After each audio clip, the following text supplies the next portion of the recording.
Se eu te quero e gosto de você, eu vou te conquistar, eu preciso te ter.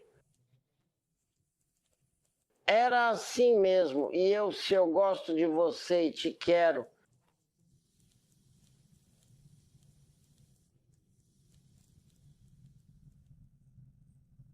Isso é papo reto, isso é conversa de verdade.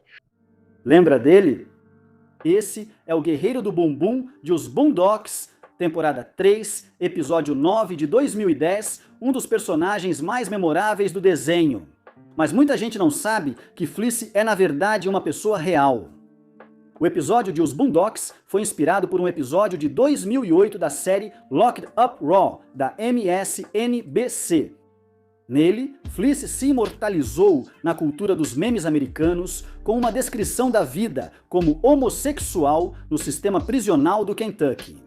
Seu método preferido de conseguir intimidade e um monólogo apaixonado sobre como o acesso ao traseiro do próximo é mais importante do que a água. Fleece inspirou uma geração de garotos e homens americanos a ficarem bem longe da prisão. Hoje, Fleece está na casa dos 60 anos e é um homem livre.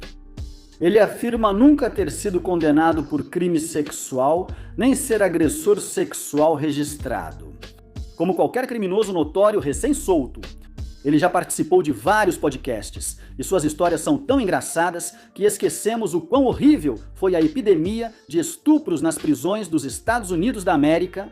Ele frequentemente afirma que, primeiro, não há vergonha nesse jogo, e segundo, tudo nas entrevistas dele é comprovadamente verdadeiro. Então, aqui está o contexto da sua entrevista infame. Como ele se tornou o detento mais notório do Kentucky e a vida e os tempos do Guerreiro do Bumbum. Fleece Johnson nasceu em extrema pobreza em Lebanon, Kentucky. Quando criança, sua família se mudou para o Southwick, o conjunto habitacional mais violento do oeste de Louisville. Na infância, o pai de Fleece o agredia, então ele sabotava coisas em casa para se vingar.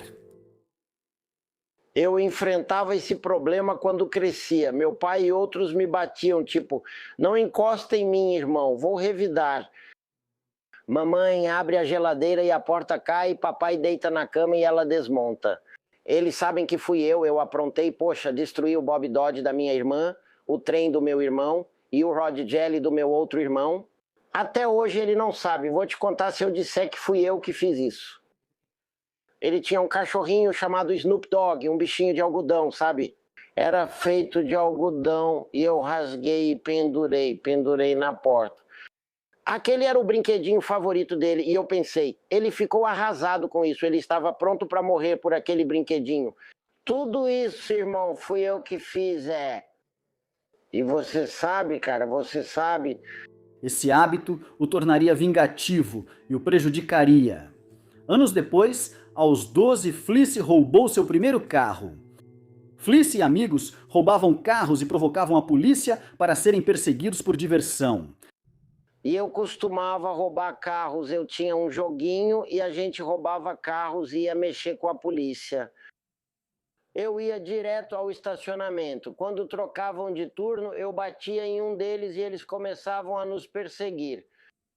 E a gente tinha um esquema onde levava eles pelo beco para iniciar, para entrar no nosso jogo. Você tinha que fazer isso, trazer a polícia pelo beco, a gente ficava esperando e quando via seu carro chegando pelo beco, sabia que eles estavam logo atrás de você. Quando eles saíssem do beco, a gente pegava e virava eles e os carros deles. Eventualmente, todos os membros da gangue do Fleece foram pegos e deduraram o Fleece, mas o jovem Fleece era difícil de pegar. E aí, numa noite na rua 34, eles bloquearam a rua inteira em formato de U, tipo uma ferradura, certo? E tinha uns 30 ou 40 carros de polícia lá fora e todos eles começaram a atirar. E eles acharam que tinham me matado. E a ambulância já estava lá. E o pessoal do conjunto saiu. Eles ouviram todos os tiros e tal, então o policial me disse, ele falou, se não fossem seus amigos pretos, a gente teria matado seu desgraçado. Cuspi nele no banco de trás do carro da polícia. Bem, ele foi pegar a arma dele e o outro policial que estava dirigindo tirou a mão do volante para tentar impedir. E a gente estava na Broadway e o carro estava indo desse jeito. Chamaram reforço, me tiraram de lá e me colocaram em outro carro de polícia, certo? Só pouparam Fliss porque haveria testemunhas demais. O tiroteio foi manchete em um jornal de Louisville. No dia seguinte, Fliss foi levado a um centro de detenção juvenil por ser menor de idade. No dia seguinte, o pai dele foi à delegacia. Então a gente poderia ter conseguido algum dinheiro por lá. Mas meu pai, ele quis ir até a delegacia, dizer que não ia abrir nenhum processo, que ele me deu uma lição e tudo mais. Ele só estava falando besteira e eu simplesmente levantei e saí correndo daquela salinha. Saí lá fora e 2 policiais estavam conversando e o carro de um deles estava ligado. Eu derrubei ele e roubei o carro ali mesmo, na terra, certo? Roubei o carro da polícia, isso mesmo. Com 13 anos, ele começou a carregar pistolas 45 niqueladas que usava para assaltar gangues de jogo de dados, viciados em drogas e prostitutas. E aos 14 anos, ele já tinha a reputação de ser um bandido temido em Louisville que não tinha medo da polícia. Quando Fliss foi pego aos 15 anos, já causava tanto incômodo que o enviaram para a penitenciária, mesmo com uma lei proibindo o envio de menores para prisões de adultos. Ele foi preso por 16 assaltos, 8 tiroteios e um roubo de carro, e aceitou acordo judicial de 12 anos. Ele foi enviado primeiro para o reformatório de Lagrange, e apesar de já ter 2 irmãos, primos e amigos na prisão, ele estava apavorado. Lá, Fliss encontrou várias pessoas que já tinha roubado e por isso brigava muito. Pouco depois de chegar, Fliss notou que sempre que ia tomar banho, alguém o seguia e observava. Eu estava no chuveiro, percebi isso e ele estava lá, esfregando o sabonete no peito e me encarando daquele jeito. Pensei, que porra é essa com esse cara? Fiquei olhando para esse lado. Sempre que me viro, todos se impressionam com esse cara e vejo todos aqueles músculos. Caramba, eu olhei e falei, esse cara é sinistro, sabe? O cara tá todo bombado, né? Fliss tinha medo dele e sabia que não conseguiria enfrentá-lo numa briga. Um dia, Red levou suas investidas além. Então, um dia, sabe, isso continuou acontecendo. Eu nunca falei nada para ele sobre isso. Para ser sincero, eu meio que tinha medo desse cara porque ele era um homem enorme. Eu só pensei, caramba, não posso fazer nada com esse cara aqui, mano. É melhor ignorar ele, né? Mas um dia ele saiu do banho, esbarrou em mim pelado e disse, com licença. Mas eu sei que o cara fez isso de propósito, né? Então eu disse, ok, chega. Fliss sabia o que estava por vir e decidiu que precisava revidar com violência. No refeitório, ele comprou um pote de vidro para pintura, esvaziou, quebrou em pedaços e enrolou um dos cacos em uma toalha. Quando quebrei, minhas mãos estavam tremendo, eu disse, cara, nem sei se vou conseguir fazer isso ou não, né? Quebrei o vidro. Então eu voltei lá. Acho que depois que ele me tocou, deixei ele me tocar. Isso não entra, eu não bati em ninguém, né? Ele arrumava seu penteado chamativo enquanto o negão saía. Ele falou, ei, eu também não falei nada a você. Eu disse, eu estava com o copo em cima da toalha, certo? É, eu disse o que você quer, ele disse. Você pode? Ele falou, quando faço meu cabelo assim, pode pôr um elástico? Eu respondi, não, cara, não vou, não me importo. Ele perguntou, como assim? Eu disse, não, cara, não vou colocar porcaria nenhuma nela, tá ligado? É, ele disse. Pegue minhas mãos e então... Elas são macias. Isso é no vestiário, não no chuveiro. Ele ainda está no chuveiro, tomou banho rápido. Veja quando você sai do chuveiro. Eles têm uma pequena plataforma bem aqui onde você pode colocar suas coisas e eles têm murais. Olhe no espelho e penteie o cabelo. Entendi, é tipo um vestiário, vou acabar com isso. Eu cortei ele com aquele negócio e saí correndo. Fliss não sabe o que ocorreu com Red após cortá-lo. Por isso, foi enviado para a penitenciária estadual de Kentucky, também chamada de Nismosmay Edville, uma prisão de segurança máxima. Em 18 de fevereiro de 1977, Fleece chegou a Edville. Edville era considerada a pior prisão dos Estados Unidos na época, e Fleece acreditava firmemente que tinha sido enviado para lá para ser morto. No seu 16º aniversário, ele era o único adolescente lá dentro. O restante tinha entre 30 e 50 anos, segundo Fleece. Ao chegar, ele percebeu que a prisão era formada por brancos racistas que frequentemente ofendiam negros com insultos raciais. Mas ele se surpreendeu ainda mais com o quanto os detentos negros eram dóceis e não reagiam. Ainda mais chocante foi quando Fleece viu homens sendo íntimos entre si e usando lingerie feminina. Ele descobriu que em Edville os detentos eram muito poderosos e defendê-los podia levar você a ser morto pelos maridos deles. Além disso, deviam ser chamados de senhora ou senhorita. Em Edville havia uma regra não escrita. Quem comesse queijo era chamado de rato. A polícia ignorava isso. Na cafeteria, se pedisse queijo, teria que servir todo o bloco. Quando cheguei na mesa, ele falou: "Ei, tira isso da bandeja, senão vão achar que você é um rato." Perguntei: "Quem?" Ele disse: "Ninguém come isso." Eu respondi: "Não ligo, vou comer." Então, quando eu ouvi a palavra rato vermelho e olhei para ver de qual mesa estava vindo, eram uns 4 caras, uns brancos bem durões. Eu fui lá e limpei aquela mesa, meu irmão foi pro buraco, então acho que eles pensaram que eu não ia voltar pro pátio. Ao sair, um homem negro mais velho elogiou sua atitude e lhe deu uma faca de açougueiro para proteção. Ele ia precisar dela depois, ele viu o mesmo grupo de caras brancos que ele atacou, eles estavam procurando por ele. Então eu disse: "Esquece, hoje eu vou morrer, mas levo alguém comigo." Puxei uma faca e corri na direção deles, mas todos se dispersaram antes que eu chegasse. Eles diziam: "Ei, calma aí, jovem, segura aí, cara. A gente não veio pra isso, mano. A gente não veio pra brigar, não viemos. Ei, cara, o que você fez, cara? A gente é uma gangue? O que você fez, cara? Tipo, eu comi queijo a vida toda. Eu não sou." Não, sabe? Essa foi a primeira coisa que eu mudei naquela prisão, cara. Assim que você chegou lá. Eu mudei isso ali mesmo e você era um cara novo. Isso lhe deu fama na cadeia como o único negro que enfrentava brancos de forma violenta. Logo, a polícia também descobriria que Edville estava cheia de uns malucos agressivos que não viam uma mulher há décadas. Eles também não satisfaziam suas necessidades de forma consensual. Uma vez, a prisão colocou ele numa cela dupla com um cara grandão chamado Doc. "Posso ficar de pé?" "Pode, você pode, mas eu não consigo, só aqui mesmo." Essa é a parede já tinha um buraco. Certo, o que ele fez?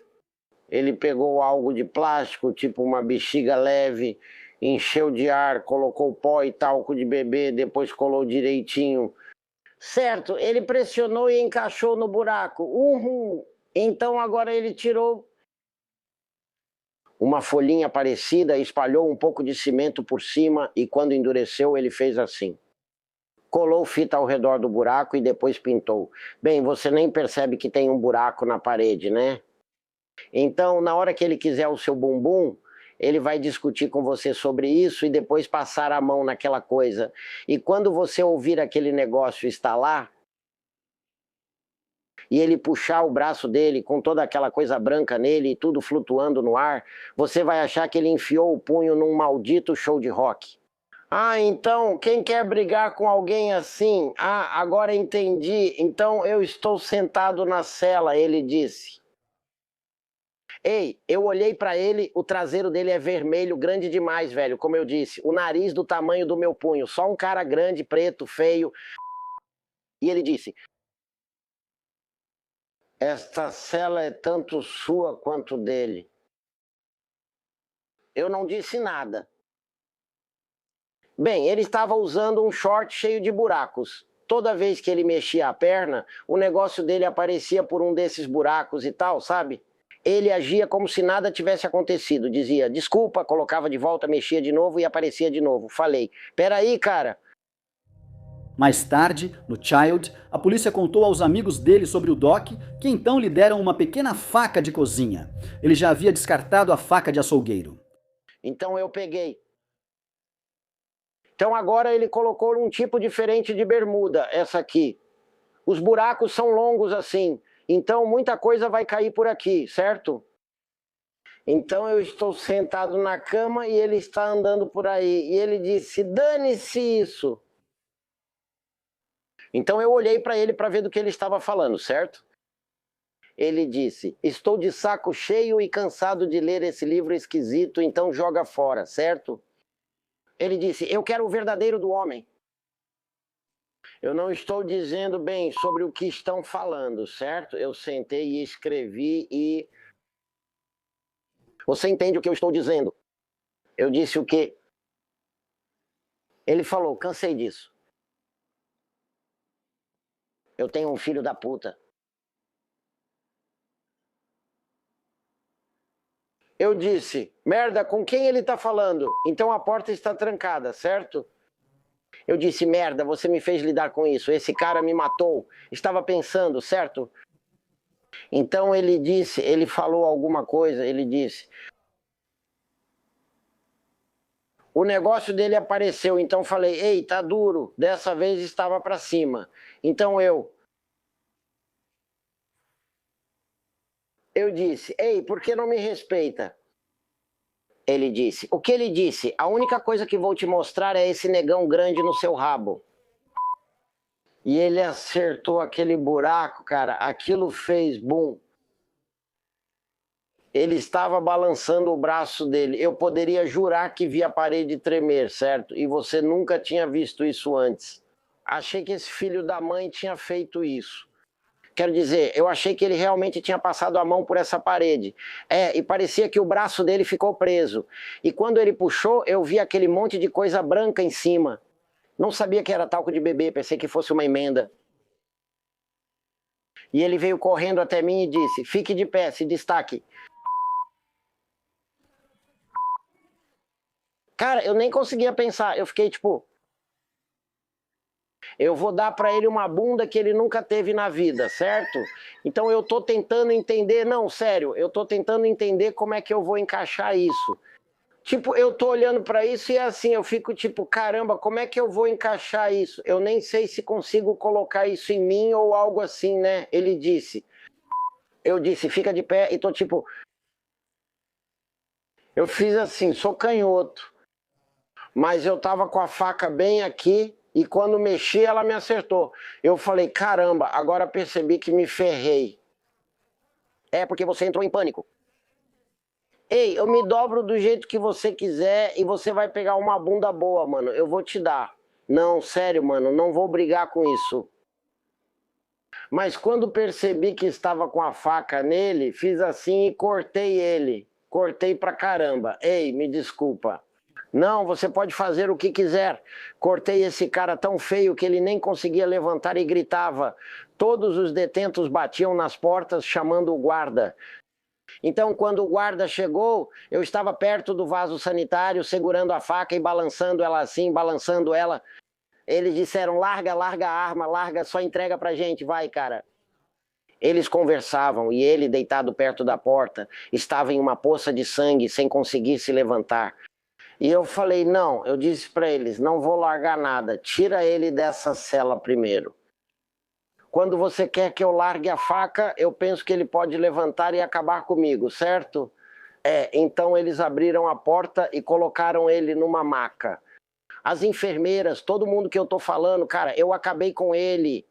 E aí como você fez? Como você fez? Eu joguei a faca por cima dela. Não, eu tô perguntando onde você cortou ele. Em todo lugar, mano.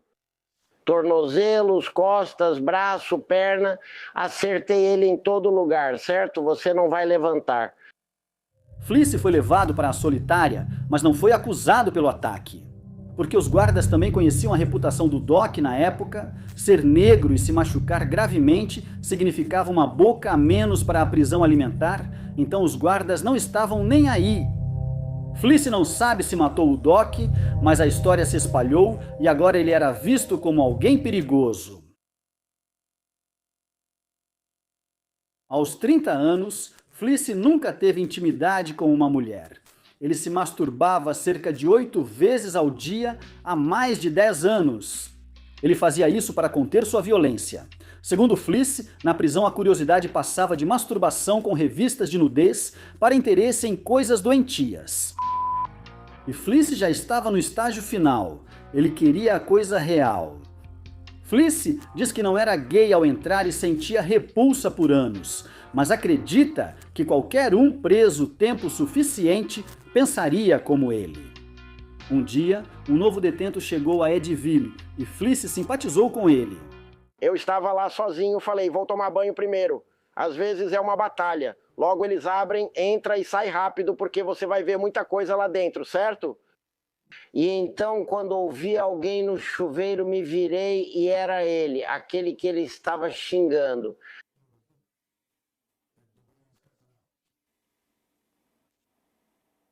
Eu podia ver ele de costas e pensei, caramba, tudo bem.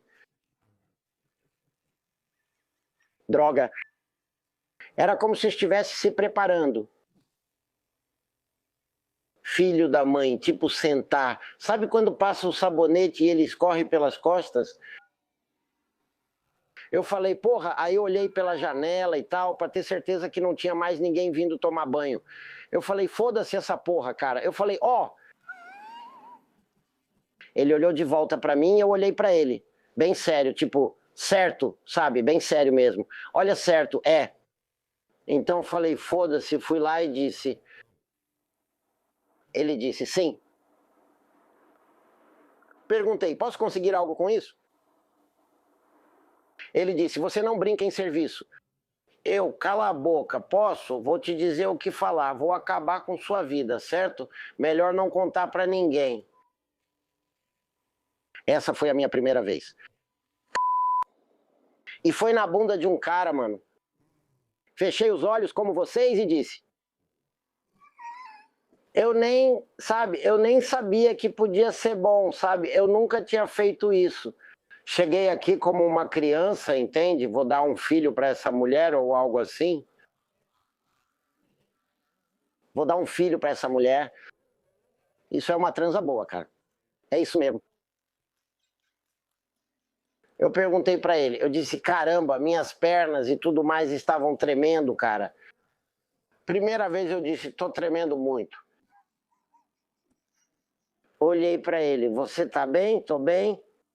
Com o tempo, por causa dos hormônios exógenos contrabandeados na prisão, eles desenvolveram formas e comportamentos femininos, inclusive seios. O apetite de Fleece aumentou. Ele virou especialista em quebrar psicologicamente novatos e falsos durões. Ele descreve seu antigo eu como o mestre do bumbum e um Casanova naquele lugar, por sua habilidade de convencer um homem a ceder o próprio traseiro. Ele conseguia sem precisar lutar ou sequer pedir. Ele fazia trocas e aceitava traseiro como pagamento de dívidas que tinham com ele também. Para a carne fresca, Fleece pesquisava e verificava antecedentes dos novos detentos, usando a ficha limpa da prisão para saber seus crimes e conexões. Para novatos sem conexões ou frágeis, ele realmente achava que os estava salvando. Cara... Eu salvei muita gente naquela prisão, eu acredito nisso. Dizem sempre para minha esposa, ele salvou minha vida. Ela responde, você salvou? Você salvou aquele cara? Eu disse sim. Ela falou, você é tão bom, mas ela não percebe que só salvei ele porque eu estava... salvo. Eu só disse, você não está livre, cara, só isso. Coloquei minha vida em risco e tudo mais, é disso que estou falando. Fleece só pensava na vida na cadeia e queria uma esposa. Ele teve vários relacionamentos na prisão e estava disposto a matar por esses homens. Com o tempo, ele viu muitos gangsters virarem caçadores de traseiros. Durante suas sentenças, Eddyville tinha mais de 150 caçadores que exploravam qualquer fraqueza e ignoravam a aparência.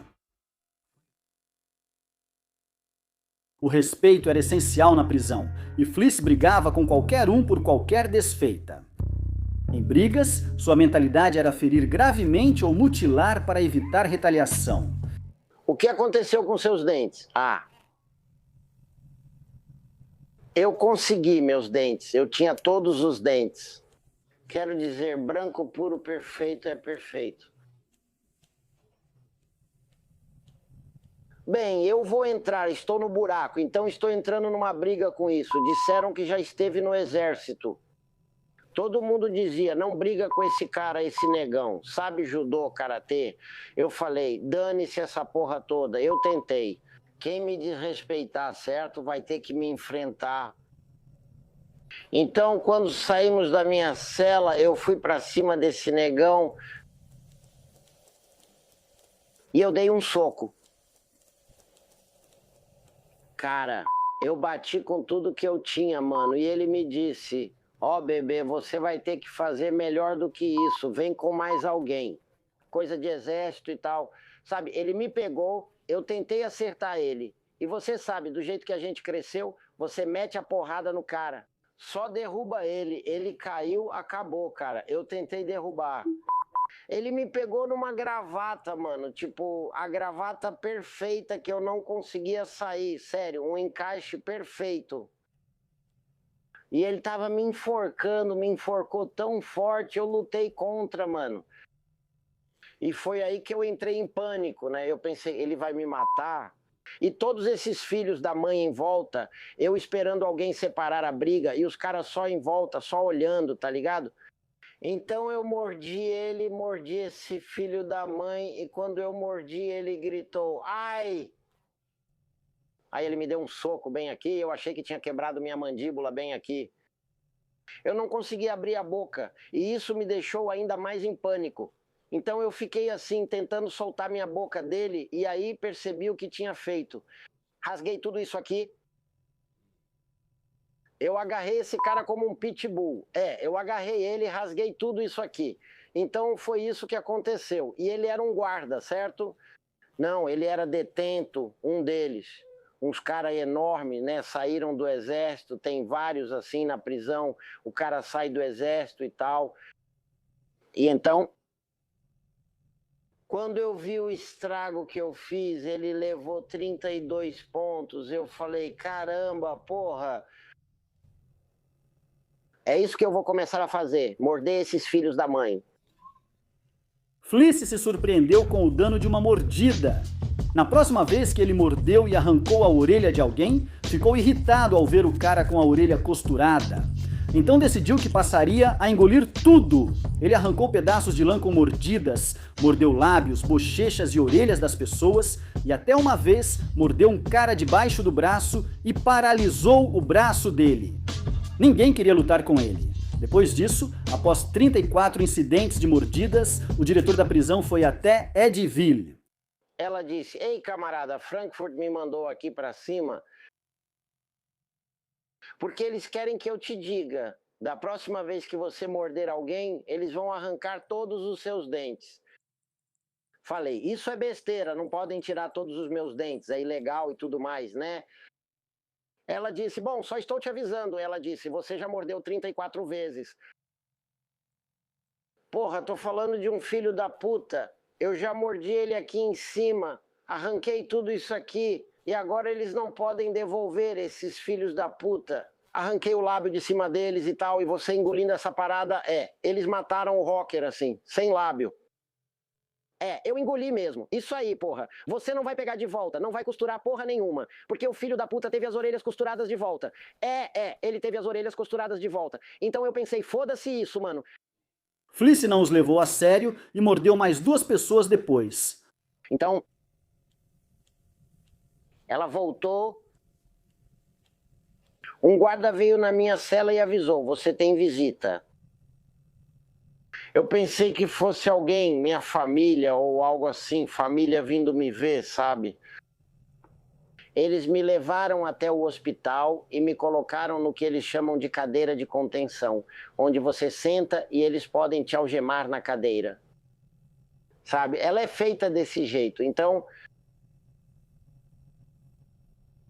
Ela virou a esquina, me chamou de camarada, disse, meu camarada. Ela disse, eu não te falei? Já sabia o que fariam, então falei, façam logo o que vão fazer. Uma enfermeira entrou, aplicou uma injeção e me fez dormir. Então, quando eu acordei, eles tiraram todos os meus dentes e venderam minhas armas. E aí? Até hoje, os dentes de Fleece são vistos como arma letal e ele não pode legalmente ter dentes ou usar dentadura. Além das mordidas, as brigas levavam Fleece a passar várias temporadas na solitária. Danos mais graves podiam gerar processos e aumentar sua pena. Certa vez, ele foi ao tribunal e pegou mais 3 anos por agredir um homem que jogou urina nele. Depois disso, decidiu que não ligava mais para sair da prisão. Fleece simplesmente não conseguia tolerar qualquer falta de respeito e sua sentença original de 12 anos acabou virando 40. Ao longo dos anos, com tantos abusos e maus tratos constantes, Fleece brigava com os guardas de Eddyville tanto quanto brigava com os outros detentos. Frequentemente, sua arma favorita eram fezes cruas ou dispositivos para lançá-las. Durante sua sentença, ele diz ter sido atingido com spray de pimenta e taser mais de 500 vezes, torturado, afogado e uma vez teve uma lata inteira de spray de pimenta inserida e esvaziada em seu corpo. Fleece era o único preso que enfrentava os guardas, por isso passou grande parte da pena na solitária. Sem trocadilhos. Hoje, Fleece se considera um rebelde no mundo dos direitos dos presos.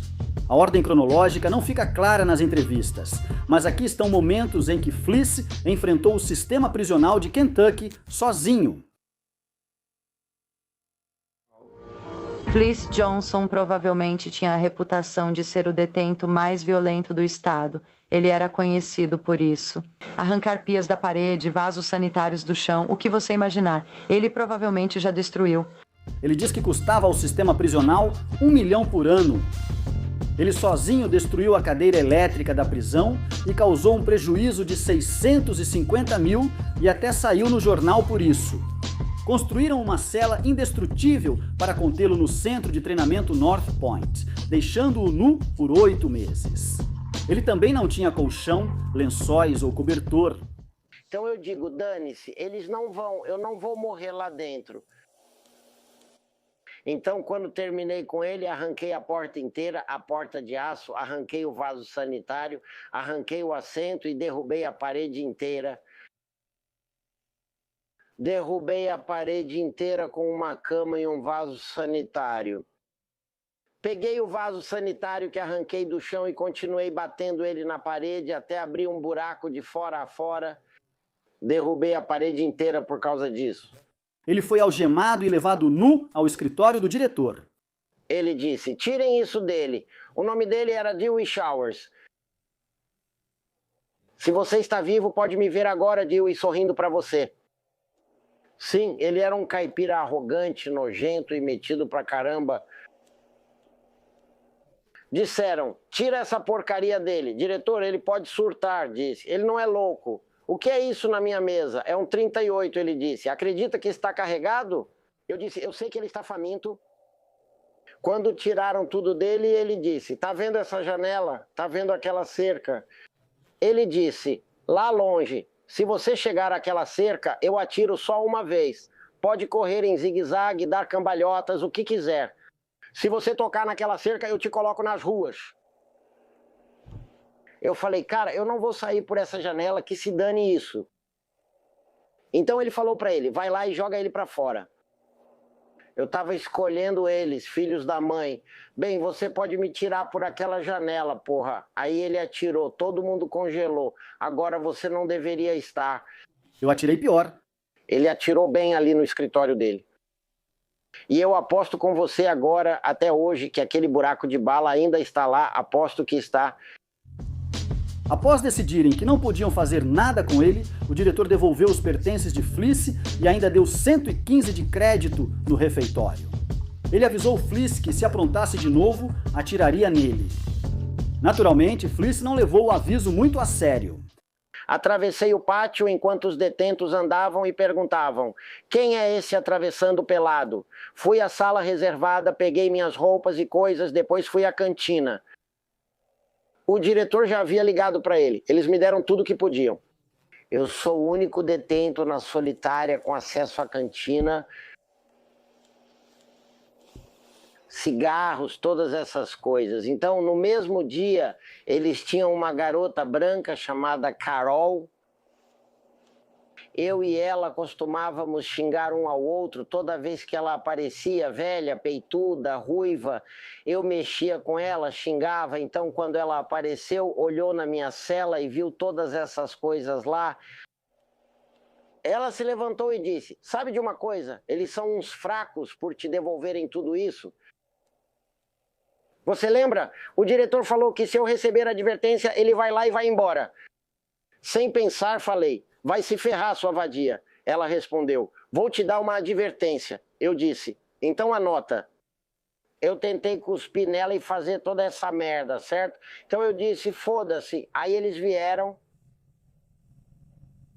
Eu surtei. Peguei todas aquelas coisas e rasguei tudo, dei para os detentos que não tinham nada e estavam na solitária.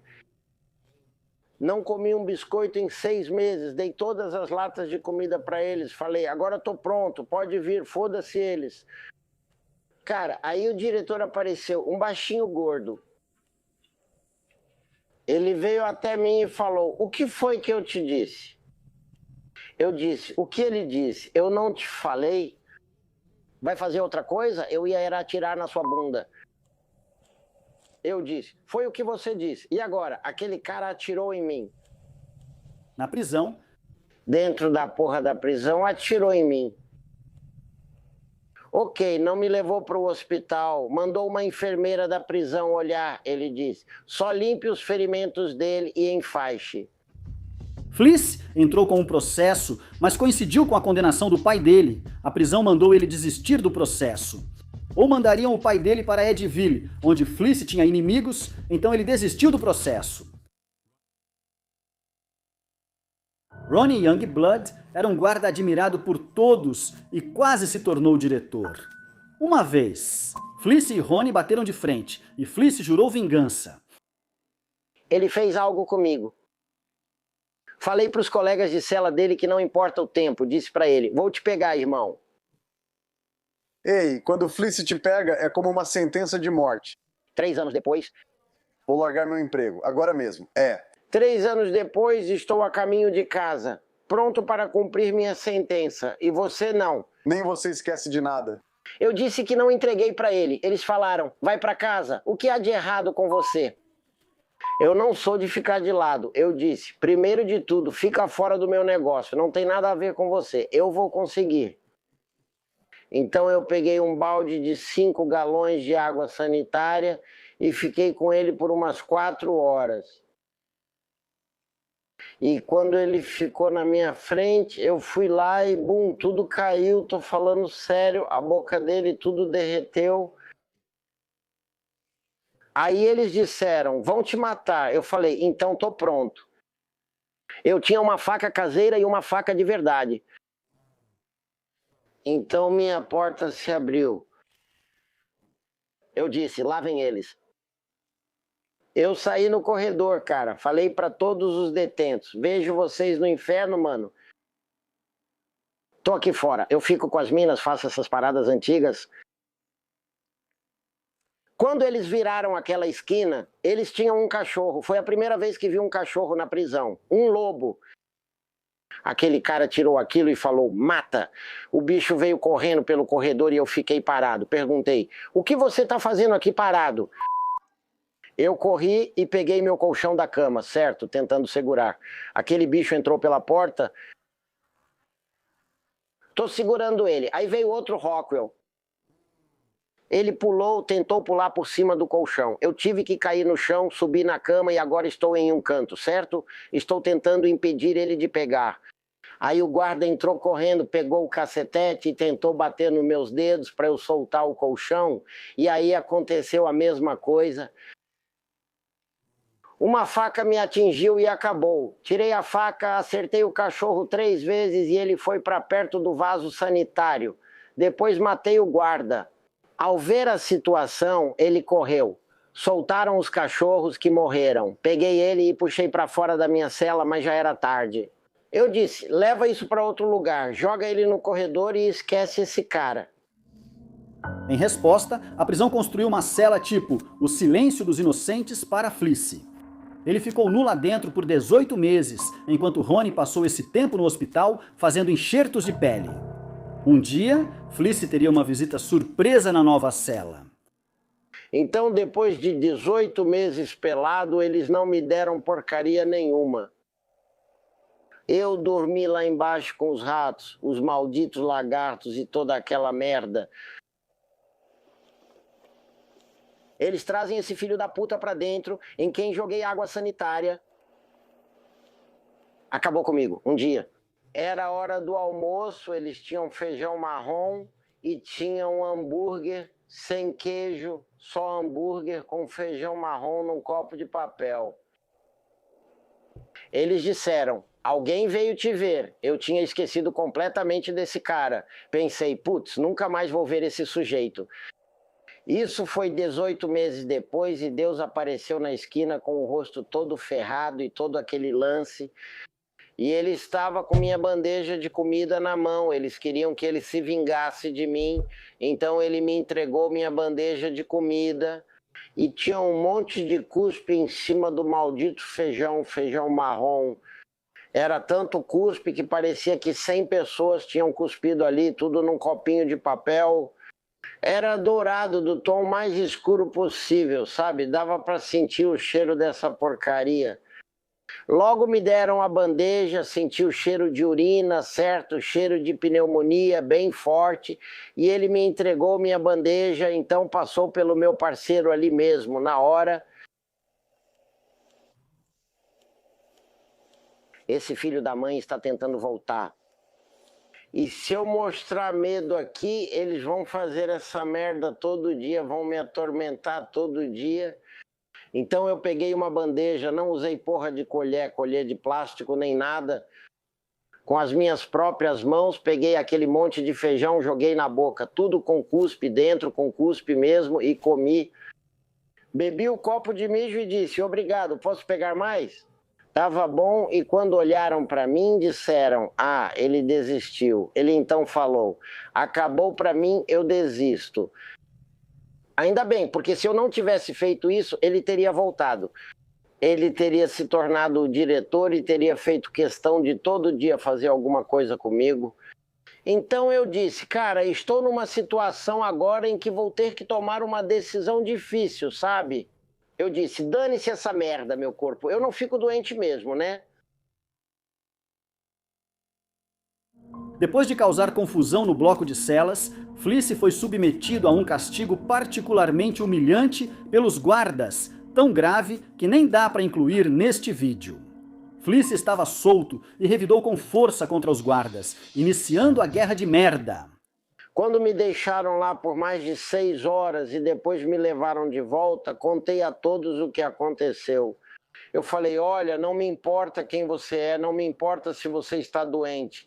Se você quiser cagar, manda para mim. Eu tenho algo para eles, certo? Então eu tinha um balde de 3 galões. Viva estava passando o balde e você sabe como a prisão é nojenta. Passavam cocô em copos. Eu perguntava, quem tem mais? Peguei 3 latas de Magic Shave, aquele produto que faz o cabelo cair. E eu peguei vidro quebrado, certo, deixei ele bem quebrado e fui espalhando e comecei a misturar e deixei bem grosso. Ao tentar esfregar para tirar, você só vai espalhar em si mesmo. O vidro pode te cortar e o Magic Shave arrancar seu cabelo. Já que vocês querem ligar, querem me envergonhar, querem me rebaixar a esse ponto, não, eu tenho algo para vocês. Otários, né? Então o homem tinha um passarão enorme. Ele perguntou se eu queria falar com ele ao passar pela cela. Eu disse que sim. Bush jogou o balde na cara dele. Ele recuou, deu 2 passos para trás e caiu de joelhos. Começou a vomitar. E ele fez assim, e o passarão dele saiu com metade das sobrancelhas, saiu. Eu disse, é assim, fui eu que comecei, o vinho ruim é de Ville. Fui eu, disse que conseguiria. Joguei isso no governador, cuspi na frase do governador, joguei em todo aquele pessoal e saí de Frankfurt. Reconhecendo sua eficácia, ele mantinha o famoso Glock de cocô à mão para se proteger de outros detentos. Um cara veio até mim com uma faca, queria me esfaquear. Cara grandão e negro, eu gosto disso. Por que ele queria te esfaquear? Eu arrumo confusão, ele fazia isso direto na prisão, né? Então eu disse que tinha algo para ele, mas ele estava com os caras. Parecia que não iam querer mexer com você, não quiseram. É, você tá certo, porque quando eu puxei 2, eu curvei aquelas paradas como se fossem 9 milímetros, né? Eu tinha frascos de loção cheios de merda, né? Quando fui pra cima dele, ele veio pra mim. Não gostei daquele cara, abri os frascos de loção e perguntei, que porra é essa? Ele me chamou com aquela parada, falei que ele estava com o microfone e ele recuou. E ele teria estrelas. Foi aí que percebi que você pode simplesmente deixar lá. Ele só colocou em um. Percebi o que eu tinha. Então eu vou lutar com isso. Com o ataque ao diretor, a polícia deu 21 anos de solitária, ele cumpriu 12. O único detento na história da prisão a fazer isso e na população geral da prisão. Os outros detentos continuaram a guerra e, ao jogarem isso nos guardas, os desfiguravam e faziam pensar que estavam doentes.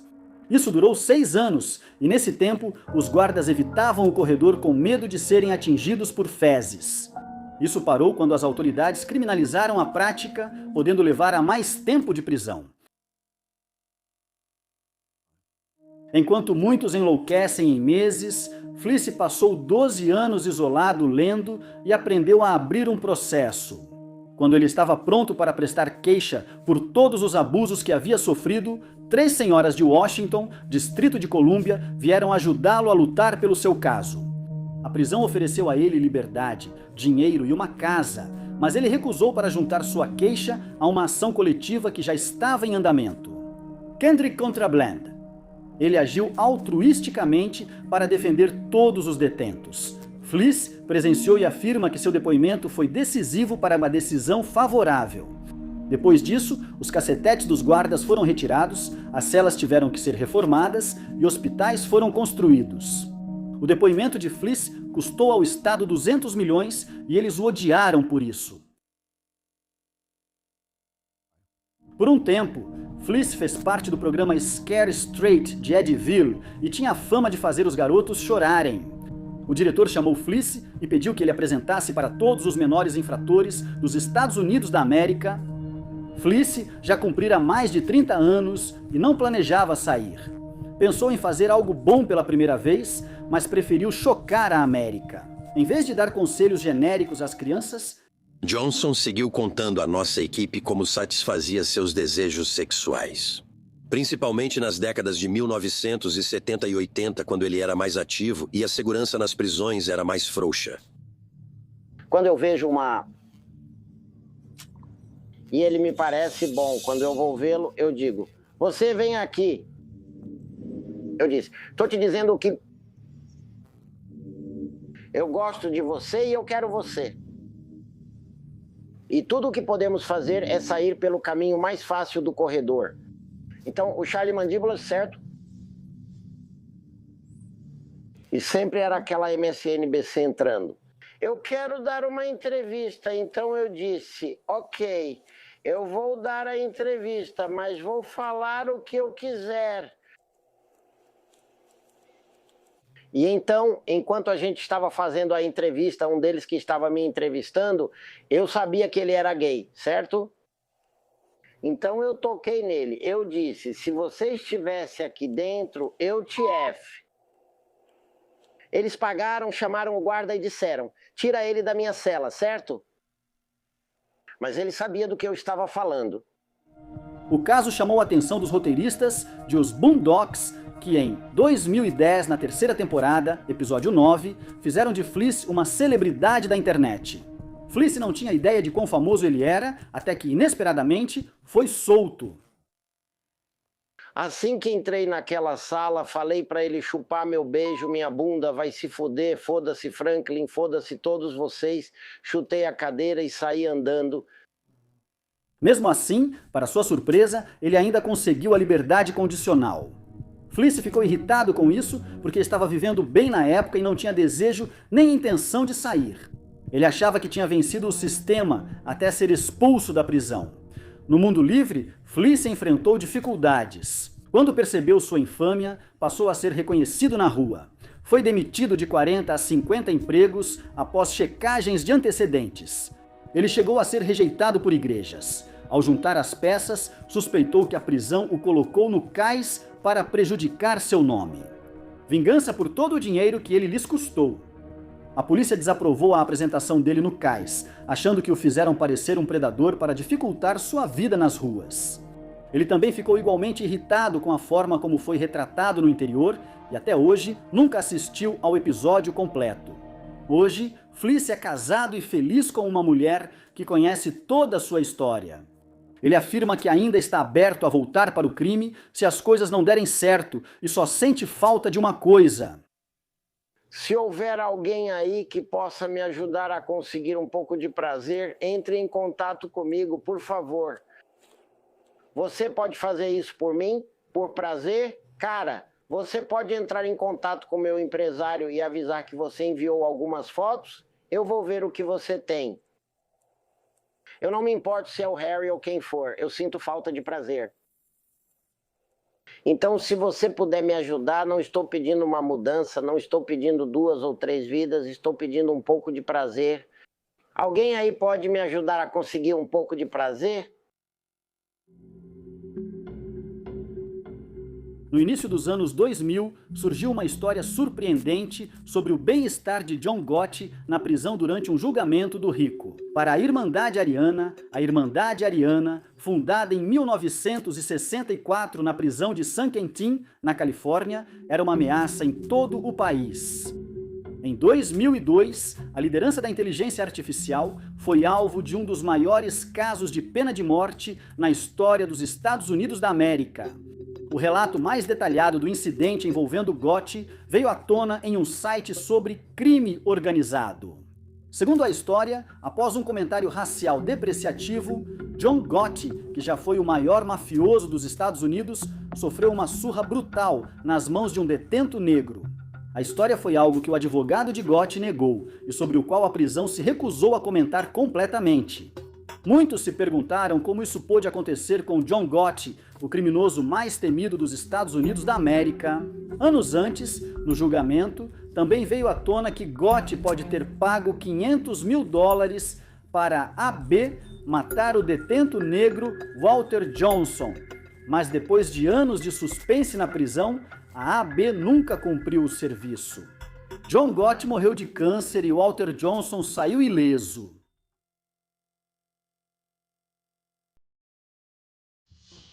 John Joseph Gotti Jr. se apresentava como vendedor de suprimentos de encanamento, mas era na verdade um mafioso milionário no submundo de Nova York. Depois de passar seus anos mais jovens subindo na hierarquia dos Gambino, Gotti alcançou o status de capo na família. Ele era muito respeitado como alguém que gerava dinheiro. Crédito por diversos esquemas e assaltos, como o Low Panzer em 1978, retratado em Os Bons Companheiros, o maior roubo de dinheiro não recuperado da história. Em 1985, Gotti e sua equipe seriam acusados de tráfico de drogas, um pecado capital na máfia, e algo que poderia levá-lo à morte e desfazer todo o trabalho que ele realizou durante anos. Em vez disso, Gotti planejou assassinar seu chefe, Paul Castellano. Em dezembro de 1985, no centro de Manhattan, Paul Castellano foi assassinado em público. Logo após sair de sua limusine, Gotti ficou sentado em seu carro a poucos metros de distância e notoriamente dirigiu até o local para ver os corpos mortos momentos depois de se tornar o novo chefe. Com sua ousadia, seus 1000 ternos e suas extravagâncias na mídia, ele rapidamente se tornou um dos chefes da máfia mais famosos desde Al Capone. E Lucky Luciano, o que lhe rendeu o apelido de O Dom Elegante. Mas Gotti virou chefe na pior época para ser mafioso. Em Nova York, nos anos 80, a Lei Rico e a liderança de Rudy Giuliani derrubaram a comissão e os líderes das 5 famílias históricas. No caso de Ningotti, após anos de uma vigilância extremamente rigorosa e incontáveis horas de escutas telefônicas, as autoridades reuniram provas suficientes para prendê-lo. Uma grande operação em um momento crucial no declínio de um século de tirania da costa e do nariz em Nova York. Em outra virada histórica, Sammy, o touro gravano, subchefe de Gotti, tornou-se testemunha do Estado após ser traído por Gotti, o mafioso de mais alto escalão. Ao fazer isso na época, Gotti seria condenado por todas as acusações e sentenciado à prisão perpétua em 1992. A United States Penitentiary, Marion, foi construída em 1963 como substituta de Alcatraz. Ela foi feita para abrigar 500 dos piores condenados dos Estados Unidos da América. E nos anos 90 era extremamente violenta, com conflitos raciais e gangues. Dias após sua sentença, Gotti chegou à United States Penitentiary, Marion. A chegada dele fez com que todos os detentos saíssem naquele dia. Todos juraram lealdade e ofereceram ajuda a ele. E ele se tornou uma celebridade na prisão desde o início, vantagens de ser um herói popular da máfia. Um título que o protegeria da maior parte da violência e dos perigos que atingiam os novatos em Marion, seu novo lar. Uma 1,80 por 2,40 metros com cama de metal, colchão fino, pia, televisão preto e branco de 13 polegadas e pequena chapa elétrica. Ele ficava trancado ali por 21 horas diárias, quase sempre sozinho. Desde o início da estadia, ele almoçava com líderes de gangue como Barry Mills. O chefe da Irmandade Ariana, Gotti, oferecia dinheiro com seu senso de negócios criminosos em troca de proteção da Irmandade. Porém, em 1994, a proteção prometida já não existia. Mills mandou os membros da AB deixarem de proteger Gotti porque o chefe da máfia não cumpriu a promessa de ajudá-lo. Encontraram um advogado para apelar de uma antiga condenação por assassinato dele. Durante sua estadia, Gotti era conhecido por ter uma aura de poder e intocabilidade. Na prisão, ele esperava ser tratado como realeza, mas lá dentro, Gotti e os mafiosos simplesmente não tinham força nem apoio. Assim como nas ruas, tudo o que eles tinham era dinheiro.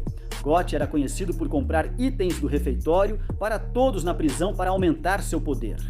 E não demorou muito para que ele sentisse que não precisava mais da proteção da Irmandade Ariana. Walter Johnson, assaltante de bancos da Filadélfia, cumpria 10 anos por roubos em série. Johnson era incrivelmente forte, com um temperamento explosivo e foi descrito como um completo lunático. Marion. Agentes penitenciários descreveram Johnson como o detento mais perigoso que já encontraram. Logo percebeu-se que Walter Johnson era provavelmente o único detento que não temia Gotti. Na época de John Gotti em Marion, tínhamos hobbies enquanto faziam um pedido. Todos gritavam pelas grades, pois estavam trancados nas celas. Sabe, quando alguém está falando, você respeita a pessoa no microfone, como a gente chama, então o cara estava fazendo um pedido. A equipe de apostas de John Gotti estava se preparando para fazer a primeira aposta dele, então ele estava tentando se apressar para fazer a aposta antes do jogo começar. Outra pessoa já estava fazendo uma aposta. Então, John Gotti, cara, você está me ouvindo falando? O cara disse, não, eu estou falando, John Gotti. Tipo, cara, não me importa quem está falando, eu sou John Gotti, aceita minha aposta. Então, o cara muçulmano falou para John Gotti, ei, só espera a sua vez. Você ouve eles discutindo, John Gotti diz, não me importo com o que você é. Claro, agora vai ficar tenso até abrirem as portas. John Gotti estava cercado pelos seus. Quando saiu, ficou no meio, apanhou, mas revidou como homem. Após a briga, John Gotti apertou sua mão e disse, essa foi sua, mas agora teremos que brigar todos os dias.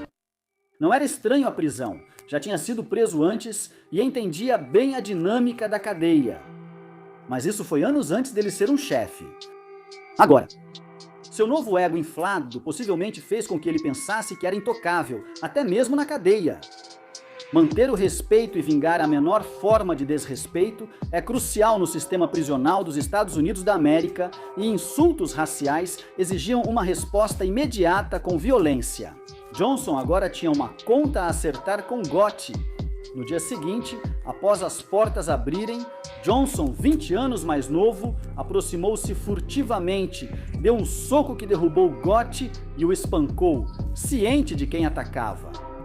Supostamente, todo o incidente foi registrado por câmeras. Existe uma gravação de todo o ocorrido, mas ela nunca foi divulgada ao público. Depois do ocorrido, Gotti foi levado para a clínica da prisão, onde as fotos infames dele foram tiradas. Quando questionado sobre seus hematomas, ele manteve seu código e afirmou que escorregou e caiu. Nada além disso. O ataque a Gotti era comum em Marion, onde ninguém ousava dedurar nem no último suspiro. Gotti não ia deixar Walter sair impune. Então, nos dias seguintes ao ataque, ele foi visto tendo discussões intensas com EAB. Gotti teria oferecido dinheiro para Johnson ser morto, e Mills aceitou a oferta, com recompensa de 500 mil. Barry Mills cumpria 4 prisões perpétuas consecutivas e tinha pouco a perder. A AB escolheu o tiroteio como método de assassinato. Mills queria mostrar que a Irmandade Ariana podia pegar qualquer um, em qualquer lugar e de qualquer forma. Eles queriam mandar um recado para o resto da prisão, considerando que a máfia mexicana também apoiava John Gotti. A Irmandade Ariana precisava chegar até Johnson primeiro, antes que alguém de fora fizesse o serviço e coletasse a recompensa. A Irmandade Ariana travava uma guerra racial com os Distrito de Colômbia Blacks, o que aumentava a importância do ataque a Johnson.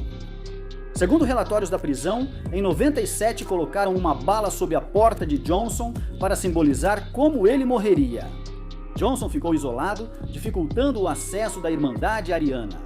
Em 99, Ronnie, líder da Irmandade Ariana da Califórnia, foi designado para atacar Johnson, mas isso nunca ocorreu.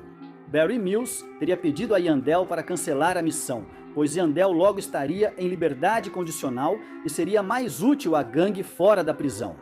Então, apesar de viver em constante paranoia, após o ataque a Gotti, Walter Johnson saiu completamente ileso.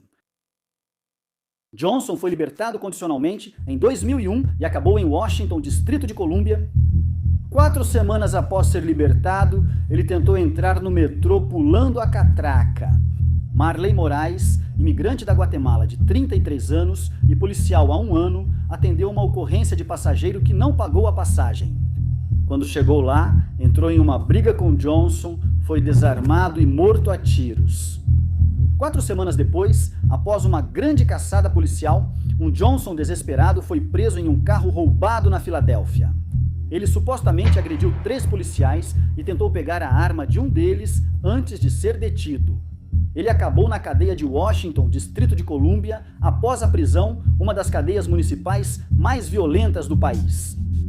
Pouco tempo depois, ele foi esfaqueado 40 vezes na área de recreação e hospitalizado em estado grave.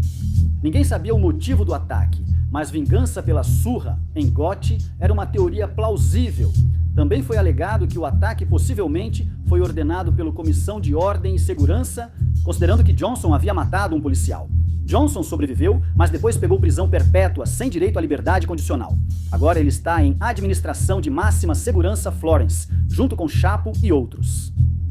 E quanto a Gotti, não muito tempo depois de sua briga com Johnson, ele foi diagnosticado com câncer de garganta e alternou nos anos seguintes entre a cela em Marion e o hospital penitenciário. Ele morreu em junho de 2002, sem jamais ter manchado seu próprio legado.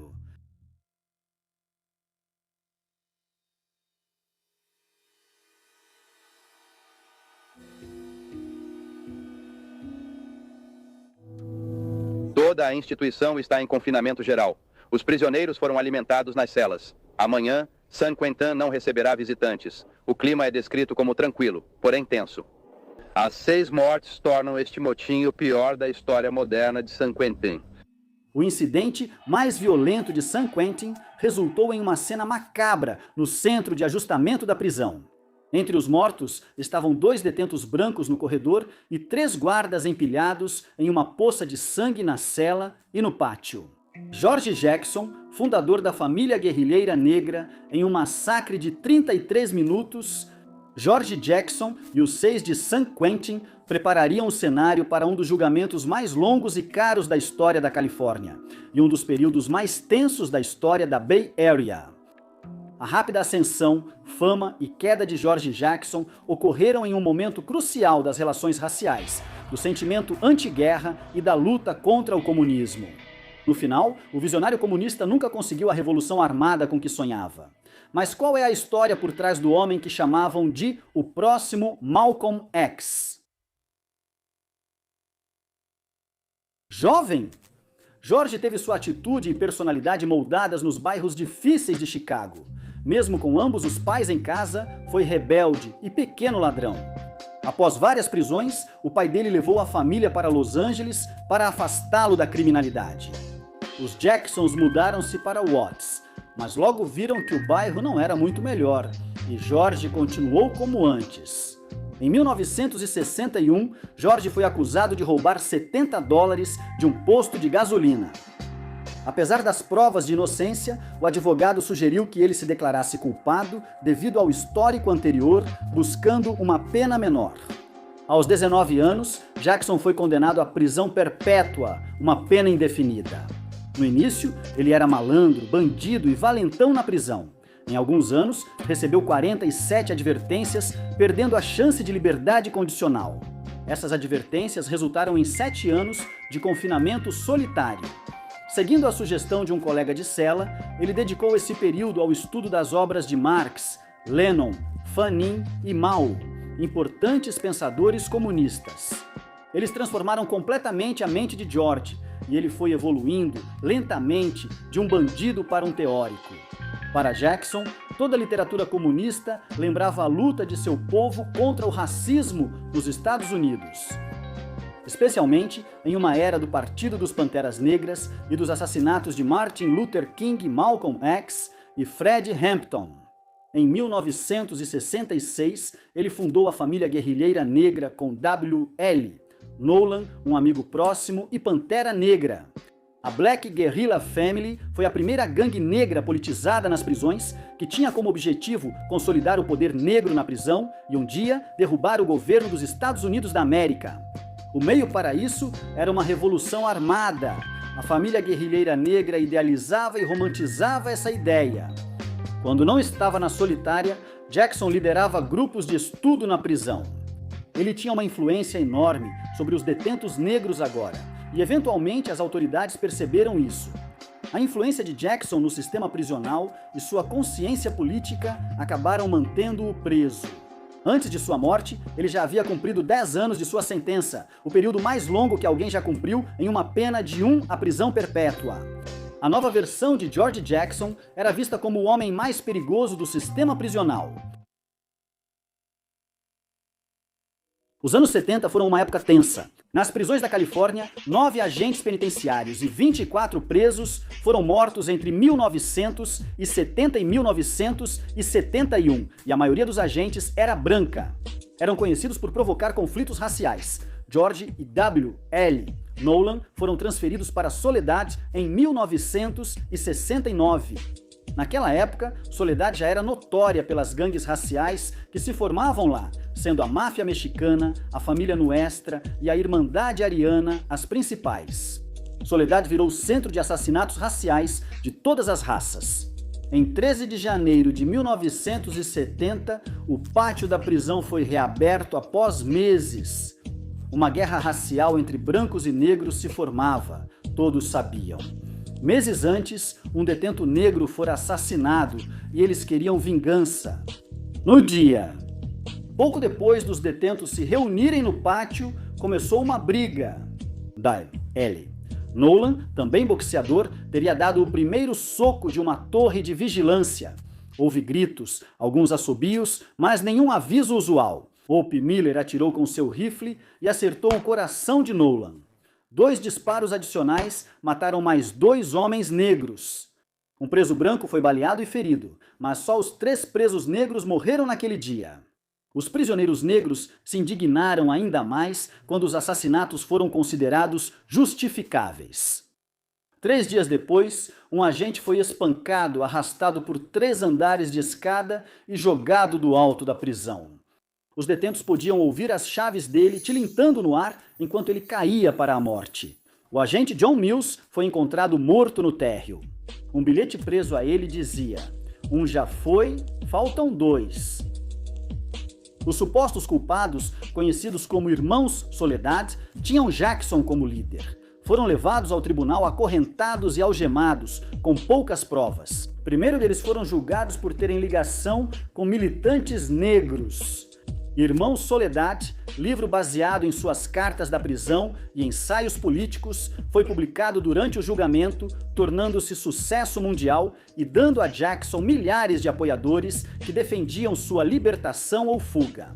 Hoje, sua obra é polêmica e censurada nas prisões. Os irmãos Soledad foram indiciados por assassinato e Jackson se tornou o rosto da Revolução Negra. Nesse período, George começou um relacionamento com Angela Davis, professora da Universidade da Califórnia em Los Angeles e integrante dos Panteras Negras que o admirava. Ela também se aproximou do irmão dele, Jonathan. Em 6 de agosto, Angela comprou armas e alugou uma van para o plano ousado que os 3 criaram juntos.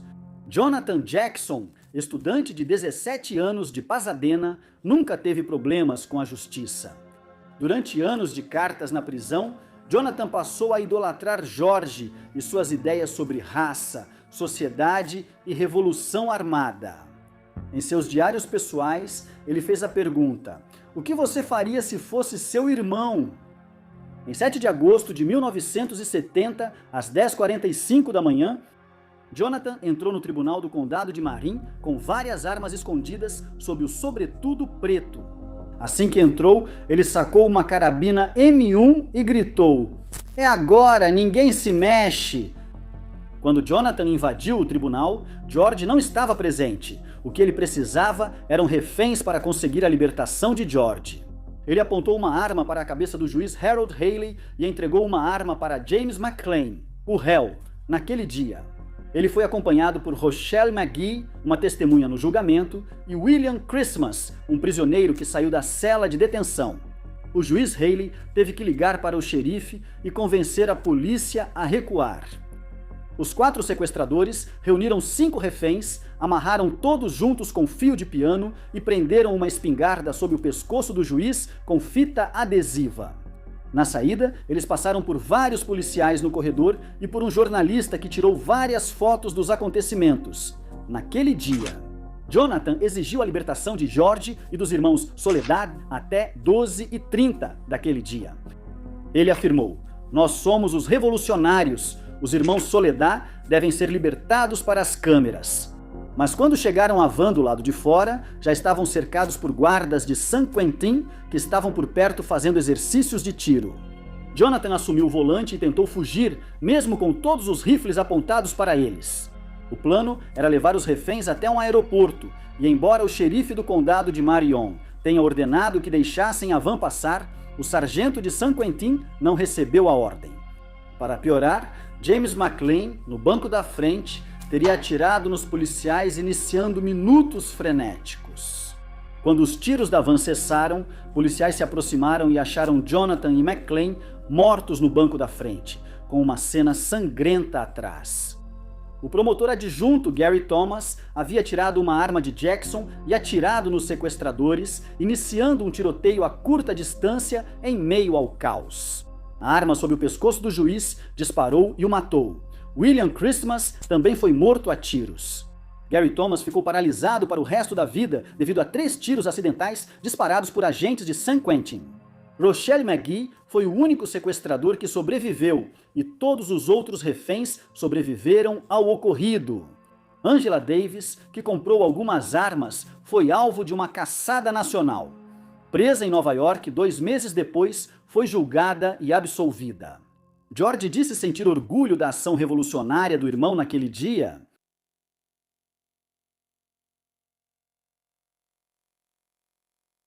Enquanto aguardavam julgamento por assassinato, os irmãos Soledad foram enviados a San Quentin. Eles foram direto para o centro de ajustamento, a pior e mais segura parte da prisão. Eram condenados contra os Comissão de Ordem e Segurança. Lá dentro, havia uma atmosfera de detentos prontos para matar os guardas após anos de abuso. Muitos deles estavam lá por ataques ou assassinatos de guardas. Para começar, quando Jackson chegou pela primeira vez, os detentos negros o saudaram com o punho fechado acima da cabeça, um sinal do respeito que ele tinha. A personalidade de Jackson pareceu mudar após a morte do irmão dele. Ele ficou mais introvertido e confrontador. Ele queria que todo o dinheiro do livro financiasse uma pequena milícia ao sair da prisão. Porque depois de 10 anos na prisão, ele talvez realmente tivesse se iludido achando que havia uma revolução armada acontecendo nas ruas. Para piorar sua situação, ele enfrentou a câmara de gás pelo assassinato do oficial Mills, algo que ele acabou confessando durante uma de suas visitas na prisão. Por meses, Jackson teria suplicado a vários visitantes por armas. Agora, ele só pensava em fugir ou morrer tentando, pois sabia que dificilmente seria libertado. 21 de agosto de 1971 foi um dia quente e ensolarado na Bahia. 3 dias antes do julgamento dos irmãos Soledad e pouco após Jackson concluir Sangue em Meu Olho. No centro de ajustamento, os detentos já sentiam a tensão há dias, cientes de que algo grande se aproximava. Os relatos desse dia divergem, mas todos concordam que uma arma entrou no centro de ajustamento em 21 de agosto. Stephen Bingham, advogado radicalizado de Jackson e graduado de Yale, tinha 29 anos. Sua visita, inicialmente recusada, acabou aprovada. Horas depois, a senhorita Vanita Anderson acompanhou Stephen Bingham. Nenhum dos dois se conhecia antes. Ela indicou 1048 Peralta Street como endereço residencial na lista de visitantes, local da sede do Partido dos Panteras Negras. Ela não tinha permissão para estar lá, mas os carros com a lista de visitantes autorizados estavam em outro prédio naquele dia, então ninguém verificou as credenciais deles. Descobriram isso após ela ser revistada e chegar ao centro de visitas, então ficou para trás. Antes de se separarem, entregou a pasta ao Sr. Bingham. A pasta falhou na inspeção eletrônica, então o guarda a abriu e achou um gravador, item comum entre advogados em reuniões com clientes. Ele abriu atrás, viu pilhas e deixou ele passar com a pasta, um momento crucial do dia. Acredita-se que o gravador escondia uma pistola 9mm e munição. George Jackson foi revistado e levado por um guarda ao centro de visitas para ver seu advogado. Jackson não estava algemado a caminho do centro de visitas, pois havia se comportado bem naquele dia. Aquela foi uma das muitas visitas que recebeu como celebridade da prisão. Havia uma janela que permitia aos guardas observar a visita, mas nenhum guarda observou Bingham ou Jackson naquele dia. Jackson recebeu mais de 250 visitas de advogados, familiares e repórteres nos 2 anos e meio em que esteve lá, tornando isso algo rotineiro. Havia uma abertura entre visitantes e prisioneiros para a troca de objetos. Acredita-se que Bingham deu a arma e munições a Jackson, que escondeu sob o gorro. 15 minutos depois, a reunião terminou e Jackson foi escoltado de volta para o ala de contenção pela última vez em cerca de 40 minutos. Ele e mais 5 não estariam vivos. Após o fim da visita às 14h25, o policial Frank de Leon escoltou Jackson pelo pátio até o centro de ajustamento. Na entrada ou saída, todo detento tinha que ficar nu e se submeter a uma revista. Jackson agora estava entre os policiais McRae e Rubiaco. O policial Rubiaco percebeu algo brilhante no cabelo de Jackson. O policial McRae viu a mesma coisa e pediu para Jackson tirar. Assim que o policial Rubiaco tentou pegar, um carregador de balas caiu no chão, deixando os guardas atônitos e confusos. Jackson pulou para o lado e arrancou a peruca, de onde tirou uma pistola e um carregador de munição. Ele então gritou, "É agora!" e ordenou que todos os policiais deitassem de bruços no chão. Todos os 3 guardas presentes estavam desarmados. Jackson mandou o oficial Rubiaco levantar e acionar o interruptor que abria as 34 celas do primeiro andar. Depois que Jackson conseguiu libertar os condenados, ele supostamente gritou, "O dragão chegou!", uma famosa citação de Ho Chi Minh, um de seus ídolos. As autoridades prisionais divergem nesta parte. Após abrirem as celas, 17 presos fugiram, causando grande rebelião. No primeiro andar, os guardas foram amarrados com fios elétricos, com as cabeças cobertas, e foram amontoados na cela de Jackson. No passado, Jackson já havia colocado uma lâmina na garganta do fascismo, um possível prenúncio da violência que estava prestes a acontecer. Com a lâmina presa a uma escova de dentes, os oficiais McRae e Rubiaco tiveram suas gargantas cortadas de orelha a orelha. Em seguida, Jackson foi citado dizendo: "Está na hora de descobrirmos se essa peça realmente funciona." Antes de atirar na nuca do oficial de Leon, os corpos dos 3 oficiais foram jogados um em cima do outro. Pouco depois, Jackson ordenou a morte de 2 detentos brancos, Frank Lynn e Ronald Kane, que tiveram as gargantas cortadas. Um deles foi jogado no chão da cela de Jackson e o outro foi deixado no corredor em frente às celas, supostamente porque se recusaram a participar do motim. Os oficiais Krasnas e Breckenridge foram capturados em seguida, após escoltarem um detento de volta do centro de visitas. O oficial Krasnas foi estrangulado e teve a garganta cortada, assim como Breckenridge. Ambos foram colocados na pilha com os demais oficiais.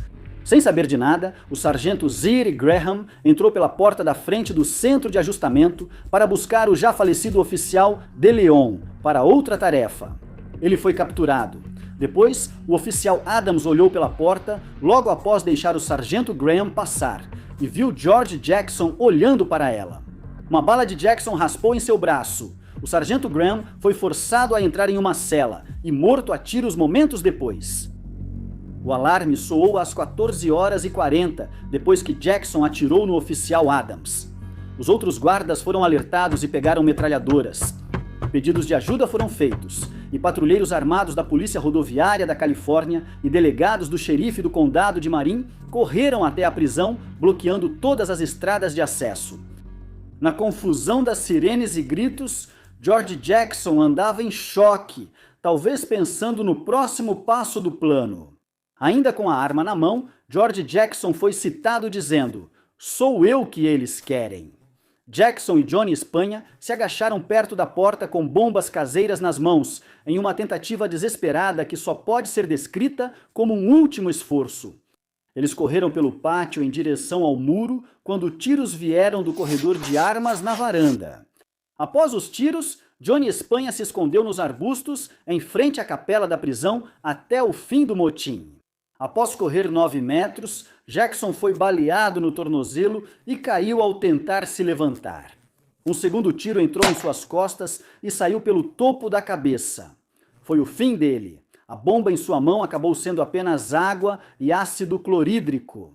O diretor Nelson afirmou que o motim foi apenas uma distração e que a situação foi controlada em 25 minutos. Para retomar o controle do centro de ajustamento, foram disparados 4 ou 5 tiros de metralhadora dentro do local. Em seguida, um detento gritou: "Temos reféns!" Um guarda respondeu: "Isso não vai adiantar nada para vocês." E disparou outra rajada de metralhadora, percebendo a futilidade do motim. Os detentos se renderam depois que os prisioneiros saíram um por um e os guardas entraram no prédio para procurar. Os corpos dos oficiais se acumularam na cela de Jackson, onde Breckenridge, Rubiaco e McRae ainda estavam vivos. O chão estava coberto por uma camada de sangue de 2 centímetros de espessura. Há rumores de que após o motim, detentos foram espancados por guardas e oficiais por vários dias. Nas ruas da região da Bahia, houve indignação após a morte de George Jackson.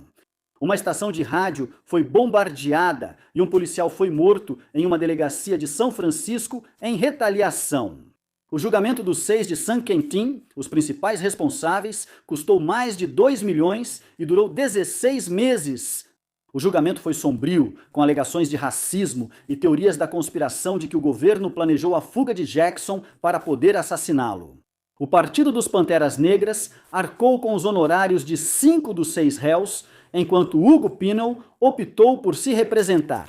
Espanha foi responsabilizado pelas mortes de De Leon e Graham. Pinell foi condenado por cortar a garganta dos guardas Charles Breckenridge e Urbano Rubiaco. Ambos sobreviveram, e Johnson foi condenado por agredir Breckenridge. Ninguém foi condenado pelas mortes dos oficiais Krasnos, Lynn ou Kane. Drungo, Telemontes e Tati foram absolvidos de todas as acusações. Stephen Bingham ficou 13 anos fora do país, voltou em 1984 para julgamento e foi absolvido em 1986. Após 43 anos em confinamento solitário, Hugo Pinel foi morto a facadas em uma unidade de segurança máxima perto de Folsom, 2 semanas após sair do isolamento. O funeral de Jackson, organizado pelos Panteras Negras, reuniu 2.000 pessoas e foi revolucionário. A tentativa de fuga de George Jackson e sua breve revolução deixaram uma marca no movimento negro de reforma prisional. É lembrado mais como um massacre do que como qualquer tipo de declaração política. Sem ele, a família guerrilheira negra perdeu o rumo de sua missão política. Agora é apenas uma gangue criminosa. 2 semanas após sua morte, isso inspirou uma rebelião ainda mais sangrenta em Ática, Nova York, a pior da história dos Estados Unidos da América. Um homem entra no pátio, ele sabe o que está prestes a acontecer. Ele foi colocado de frente para outro detento, um membro de gangue rival e inimigo declarado. Neste pátio de exercícios, a tensão é palpável, não há saída. Os guardas observam lá de cima, não para impedir a violência, mas para aproveitar o espetáculo. O primeiro soco é dado, uma briga começa, então um tiro de rifle, um único estalo vindo da torre. Uma bala atravessa a carne, outro corpo cai. Essa era a vida dentro da prisão estadual de Corcoran. Entre 1980 e 1995, ao menos 7 homens morreram assim. Dezenas foram baleados, feridos e mutilados. Não por guerras de gangues, mas pelos próprios guardas jurados a manter a ordem. Dias de gladiador era assim que chamavam. Os prisioneiros eram forçados a lutar como escravos no Coliseu Romano, exceto que nessa arena não havia glória, apenas sangue, morte e encobrimentos. Mas como isso aconteceu? Quem orquestrou isso e por que a justiça nunca foi feita? A prisão estadual de Corcoran, inaugurada em 1988, foi projetada para receber os criminosos mais perigosos da Califórnia. Naquela época, políticos prometiam ser duros com criminosos violentos, com a Califórnia liderando esse movimento. Corcoran não era só uma prisão, era um símbolo. Resposta brutal ao medo público. Guardas tinham poder quase ilimitado para controlar o caos, e a autoridade sem controle gerou abusos. Esta não era uma prisão comum, era uma supermax dentro de seus muros. As gangues mais implacáveis da Califórnia travavam uma guerra. Os Crips e os Bloods, a Irmandade Ariana, a máfia mexicana e a Nuestra Família.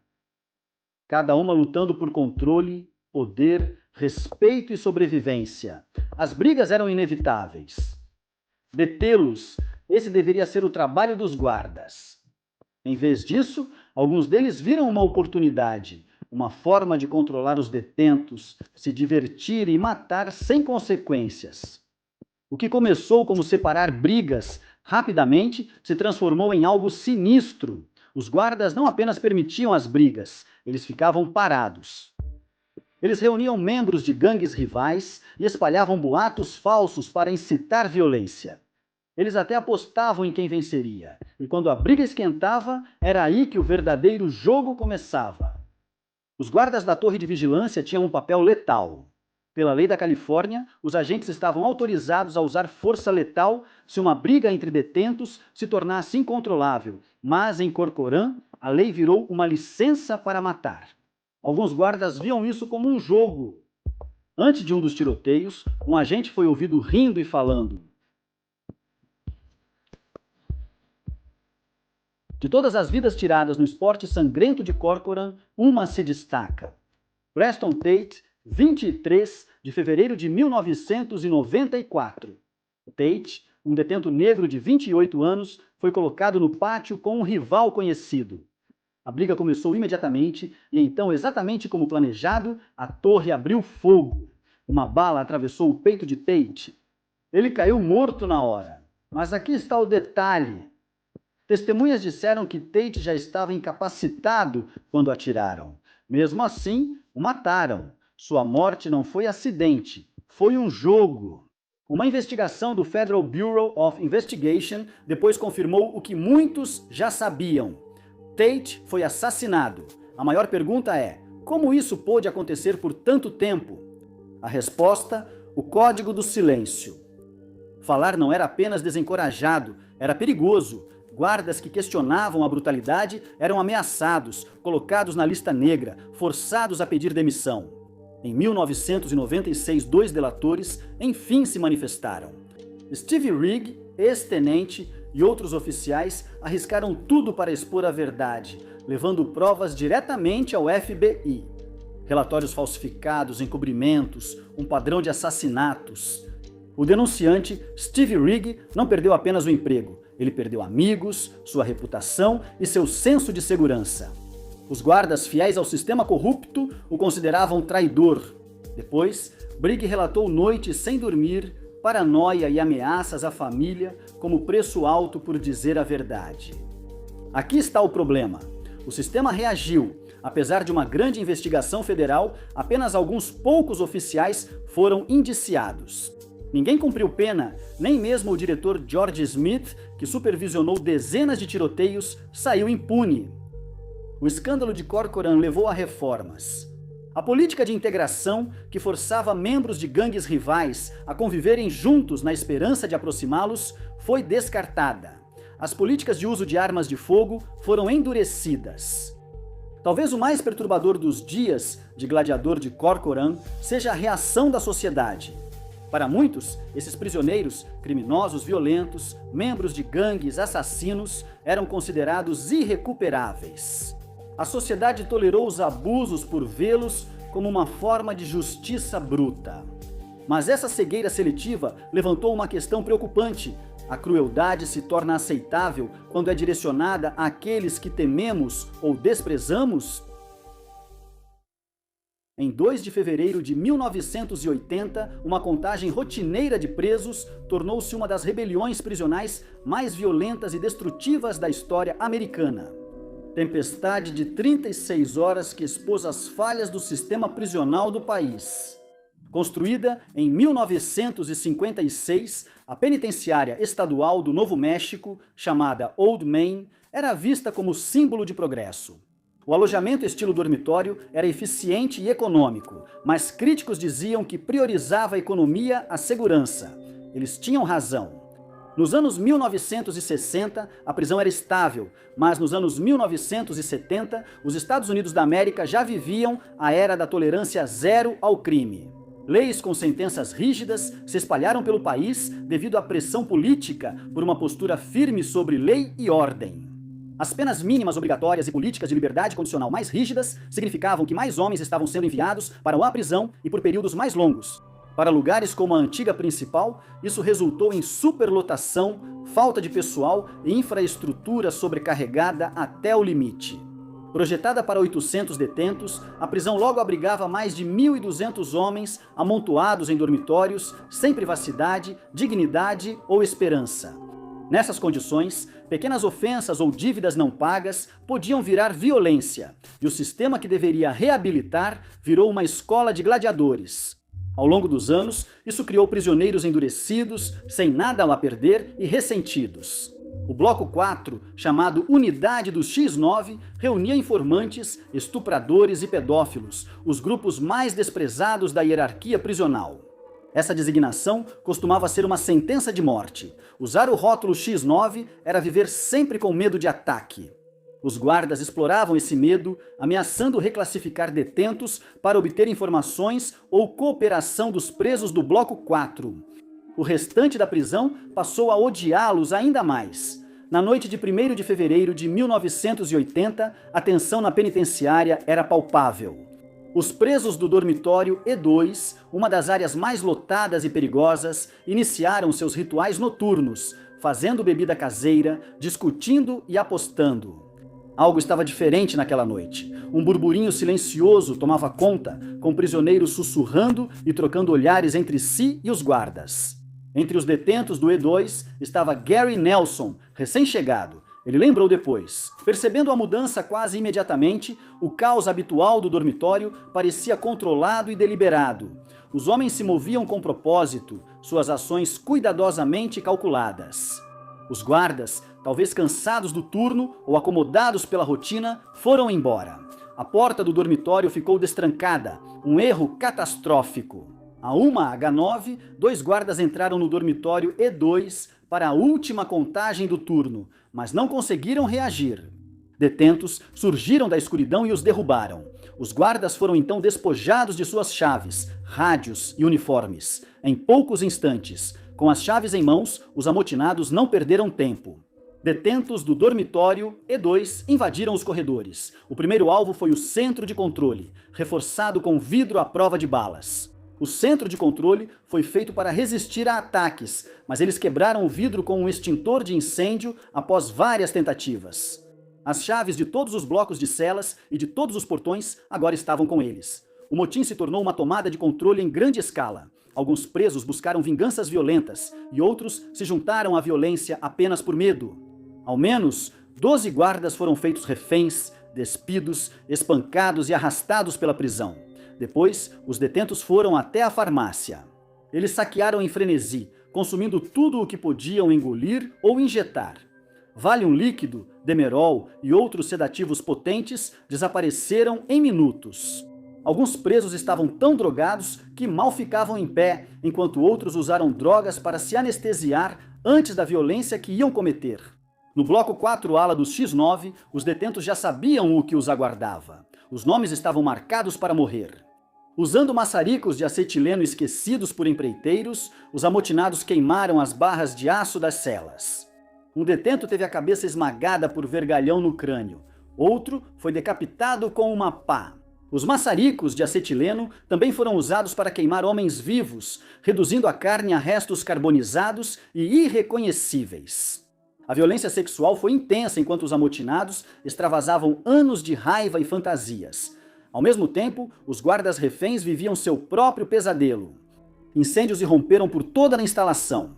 O ginásio incendiou, as chamas consumiram a madeira e a fumaça subiu ao céu do deserto, visível a quilômetros.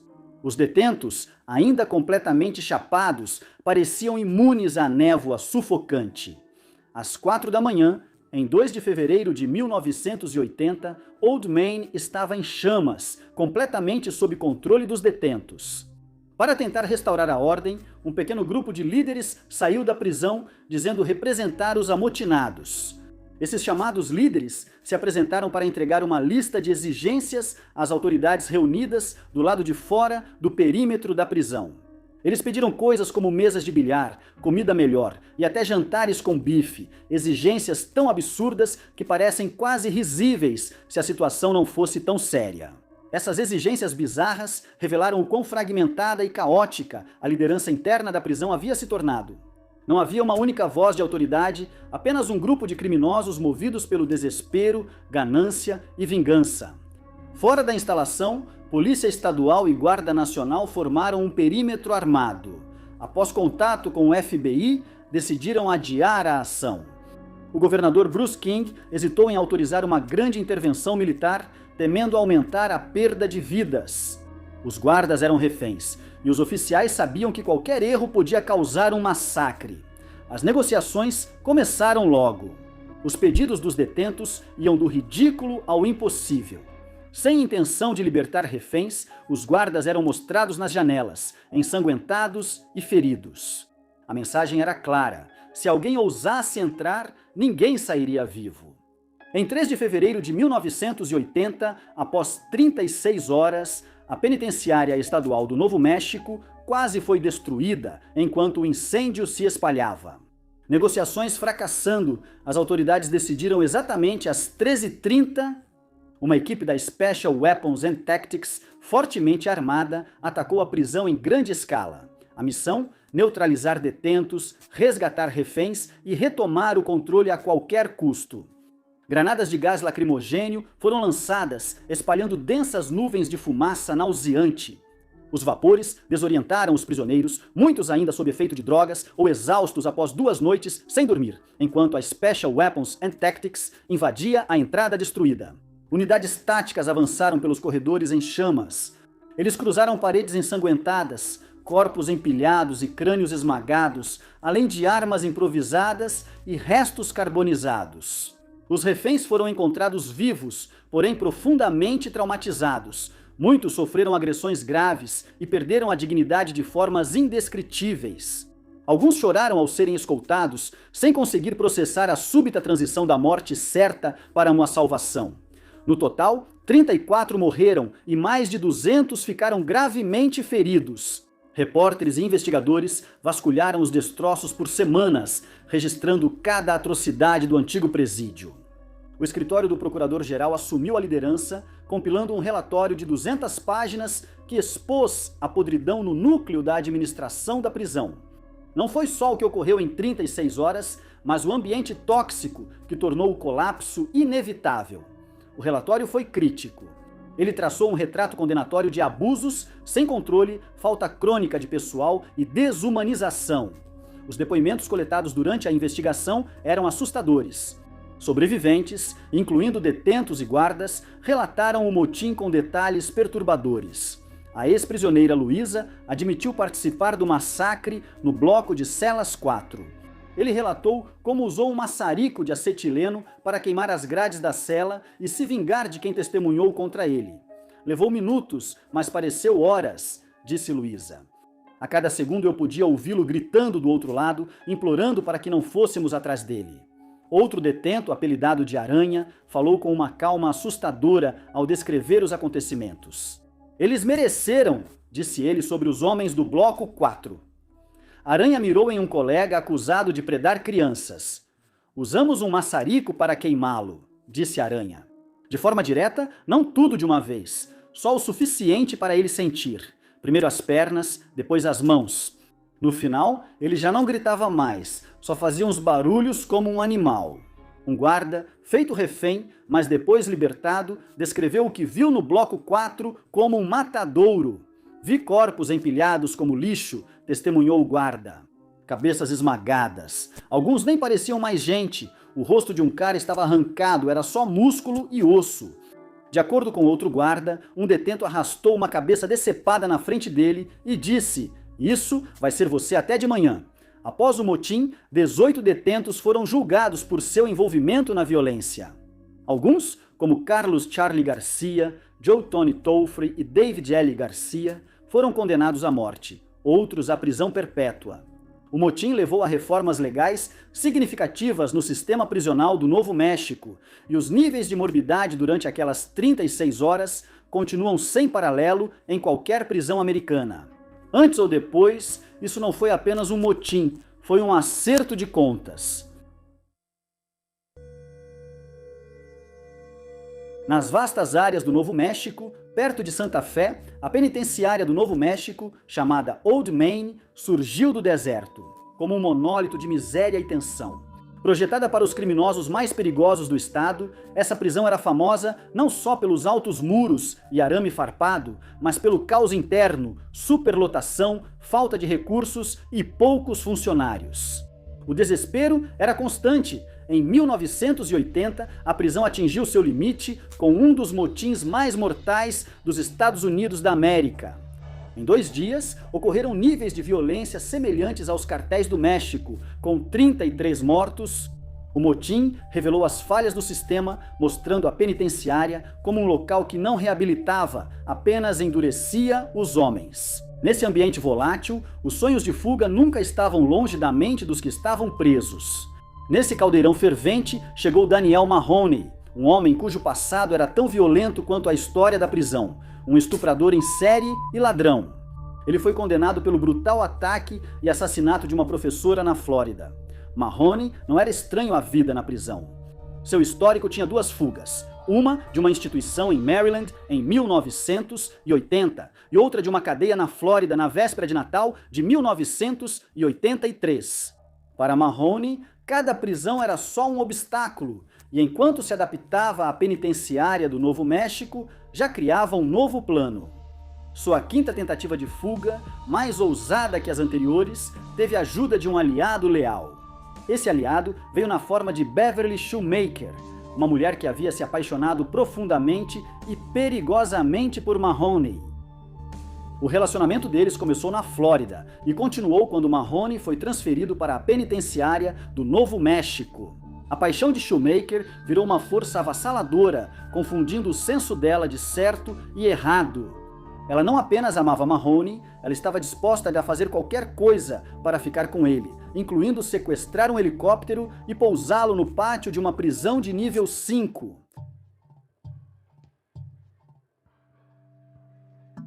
A conexão entre Schumacher e Mahoney se intensificou, assim como a ambição deles. Os dois começaram a bolar um plano audacioso, mas Mahoney não tinha recursos. Shoemaker estava determinado a fornecer, reunindo as peças de um plano que poderia rivalizar com uma produção de Hollywood. O plano envolvia um helicóptero, um método que refletia o gosto do casal pelo dramático, Shoemaker. Fingindo ser cliente comum, ele fretaria um helicóptero Aerospatiale Gazelle de El Paso, Texas, conhecido por sua velocidade e agilidade.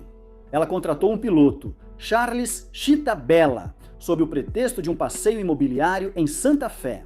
Chita era piloto habilidoso e já integrou as equipes dos filmes Rambo 3 e Prejuízo Extremo. No ar, ela obrigaria o piloto a pousar no pátio da penitenciária, onde Mahoney, Randy Leckey e Francis Mitchell a aguardavam. Timing e surpresa eram essenciais. O pátio da penitenciária estava cheio, com detentos e guardas atentos, mas ninguém esperava uma abordagem aérea. Para Mahoney, a operação dependia da devoção de Shoemaker, da habilidade de Bella e da execução perfeita do plano. Na manhã de 11 de julho de 1988, enquanto os guardas seguiam sua rotina, Shoemaker e Bella voavam rumo à prisão. Ao se aproximarem, Bella estaria supostamente à mercê da arma de Shoemaker. Desceram em direção ao pátio de recreação da penitenciária, onde Mahoney, Mitchell e Leckey estavam esperando. O helicóptero pairou logo acima do pátio, passando rente ao arame farpado e desviando das torres de vigilância. Enquanto Bella tentava se controlar, o helicóptero desceu mais. Os guardas não acreditavam no que viam. Um helicóptero dentro dos limites da prisão, perto o suficiente para que os detentos pudessem tentar uma fuga. Rapidamente, Mahoney, Mitchell e Leckey correram em direção ao helicóptero, subindo a bordo enquanto os guardas saíam do choque e abriam fogo. Tiros partiram das torres, balas cruzando o ar e atingindo a estrutura do helicóptero.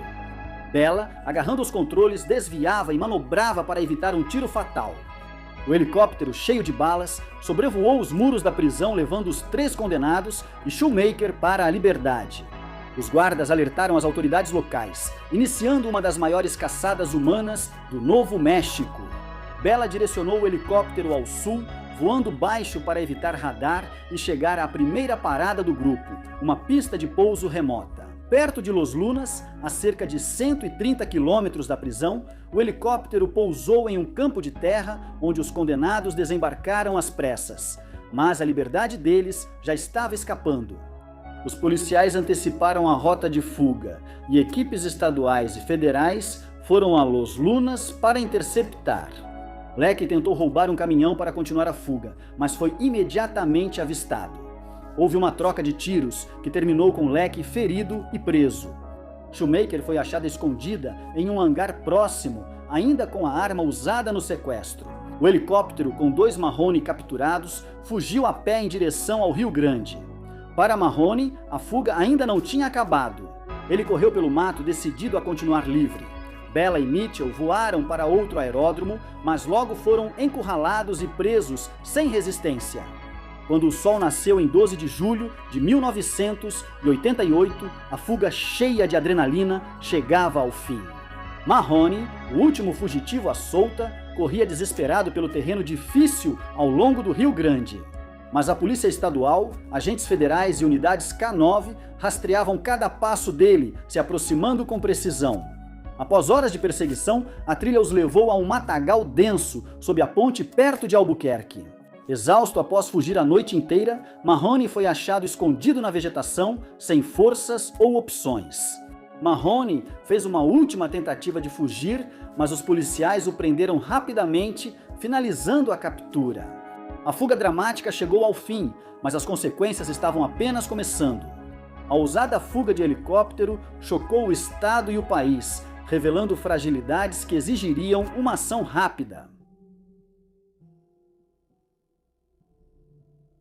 A captura dos 3 fugitivos encerrou a fuga, mas as consequências impactaram todo o sistema penitenciário do Novo México e foram além. Nos dias seguintes, público e autoridades exigiram respostas, enquanto a imprensa analisava cada momento da fuga. Como vários condenados fugiram de uma prisão de segurança máxima usando helicóptero durante o início da investigação. Uma das maiores revelações foi que, apesar de já terem ocorrido fugas de helicóptero em outras instalações, não existia uma política estabelecida para lidar com esse tipo de situação. Guardas despreparados perderam minutos cruciais ao reagir. Relatórios apontam que 2 guardas da prisão ficaram paralisados e não atiraram no helicóptero durante a fuga. Foram criados protocolos para tentativas de fuga aérea, e penitenciárias de todo o país adotaram reformas semelhantes além da prisão principal. A fuga também marcou Charles Bella, o piloto que disse ter sido obrigado sob ameaça a participar. Autoridades questionaram a história devido a inconsistências e manobras habilidosas durante a perseguição. Bella manteve sua inocência, insistindo que agiu sob coação, algemado aos controles sob a ameaça da arma de Shoemaker.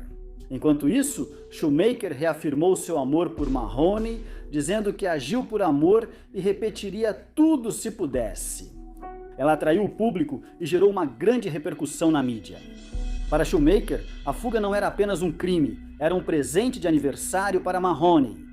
Um último gesto de amor por um homem que ela via como digno de qualquer sacrifício. Bella seria posteriormente inocentada de qualquer irregularidade, enquanto Mahoney retomou sua sentença de prisão perpétua. E Shoemaker passou 33 meses em uma prisão feminina no Novo México, onde mantinha um altar para Mahoney, em um quadro de avisos com 15 fotos dele. Ela foi deportada para o Canadá após ser libertada. As reformas prisionais e o sensacionalismo após a fuga fizeram a dupla criar um novo padrão no romance e nas fugas da prisão. Shoemaker e Mahoney, os Bonnie e Clyde do Novo México.